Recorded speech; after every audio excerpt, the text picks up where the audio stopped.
Müayinələrdə gördüyüm qədərilə bəylər cinsi zəiflikdən əziyyət çəkdiklərində daha çox baldır, kişmişdir, qozdur, keçi boynuzudur, bol-bol istifadə edirlər. Elə bunun macunları da yetəri qədər marketlərdə var. Sadəcə gerçəkdən bu o qədər effektivdirmi? Əslində xeyr. Belə tip macunlar, qarışımlar daha çox bizdə yorğunluq hallarında, istəksiz hallarında istifadə olunması daha məntiqlidir. Bəli, bu müəyyən qədər bizim istəyimizi qaldıra bilir, sperm keyfiyyətini artıra bilir. Amma ki, təsəvvür olsun ki, bu cinsi gücümüzə hər hansı bir təsiri yoxdur. Yəni, bunlardan siz istəyirsinizsə bir qaşıq, istəyirsə də qazan-qazan qəbul eləyin.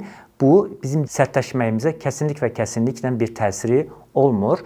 Sadəcə olaraq istəksizlikdə bu istifadə oluna bilər. Bəli, o da müəyyən qədər, müəyyən miqdarlarda, əgər bu aşırıya qaçıldığında lazımsız yerə kökəlmələrə səbəb olub bizim cinsi istəyimizi də eyni zamanda azalda bilər.